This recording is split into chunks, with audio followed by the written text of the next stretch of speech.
పశ్చిమ బెంగాల్ మాజీ సీఎం బుద్ధదేవ్ భట్టాచార్య కన్నుమూశారు. కొంతకాలంగా అనారోగ్యంతో బాధపడుతున్న ఆయన కోల్కతాలోని తన నివాసంలో తుదిశ్వాస విడిచారు. ఈ విషయాన్ని CPM state secretary Mohammed Salim వెల్లడించారు. బుద్ధదేవ్ భట్టాచార్య 2000 నుంచి 2011 వరకు రాష్ట్ర ముఖ్యమంత్రిగా పనిచేశారు. కొన్ని సంవత్సరాలుగా ఆయన ఆరోగ్యం సరిగ్గా లేదు, చూపు మందగించింది, ఊపిరితిత్తుల వ్యాధితో బాధపడుతున్నారు.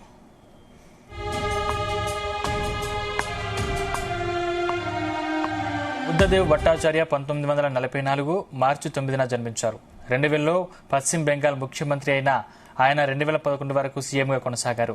జాదవ్పూర్ అసెంబ్లీ నియోజకవర్గం నుంచి ఆయన గెలుపొందారు. వరుసగా 24 ఏళ్లు ఎమ్మెల్యేగా కొనసాగిన ఆయన తన ప్రభుత్వ మాజీ ప్రధాన కార్యదర్శి మనీష్ గుప్తా చేతిలో ఓడిపోయారు. సీనియర్ సిపిఎం నేత బుద్ధదేవ్ భట్టాచార్య జ్యోతి బసు క్యాబినెట్లో దాదాపు 18 ఏళ్ల పాటు మంత్రిగా ఉన్నారు. హోం మంత్రిత్వ శాఖతో సహా అనేక ముఖ్యమైన మంత్రిత్వ శాఖలలో పనిచేశారు.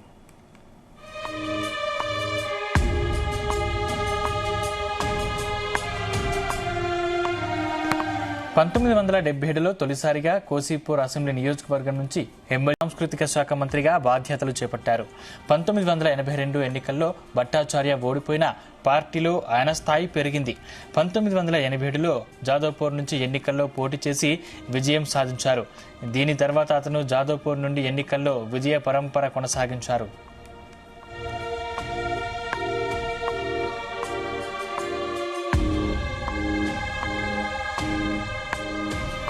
జ్యోతి బసు హయాంలో డిప్యూటీ సీఎంతో పాటు హోంశాఖ బాధ్యతలు చేపట్టారు. ఆ తర్వాత జ్యోతి బసు వారసునిగా నిలిచారు. ఆయన సీఎంగా ఉన్నప్పుడు కూడా బంగ్లా కొనేందుకు నిరాకరించారు. 5 దశాబ్దాల పాటు రాజకీయాల్లో కొనసాగి 18 ఏళ్లు మంత్రిగా, 11 ఏళ్లు సీఎంగా ఉన్నా ఆయనకు సొంత ఇల్లు, కారు లేదు. ఆయన తన జీతాన్ని కూడా పార్టీ ఫండ్కి అందజేశారు. బుద్ధదేవ్ భట్టాచార్య మంత్రిగా, సీఎంగా ఉన్నప్పుడు కూడా ఆయన కుటుంబ సభ్యులు ప్రజా రవాణాలో మాత్రమే ప్రయాణించేవారు.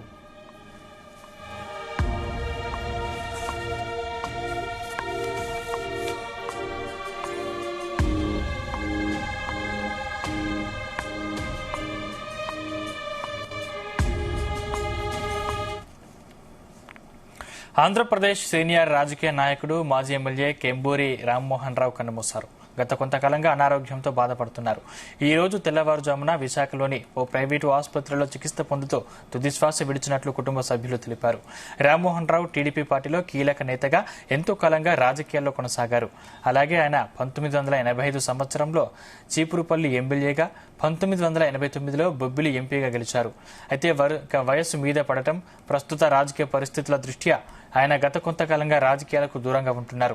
అయితే ఆయన మరణ వార్త తెలుసుకున్న రాజకీయ నాయకులు సంతాపం తెలుపుతున్నారు.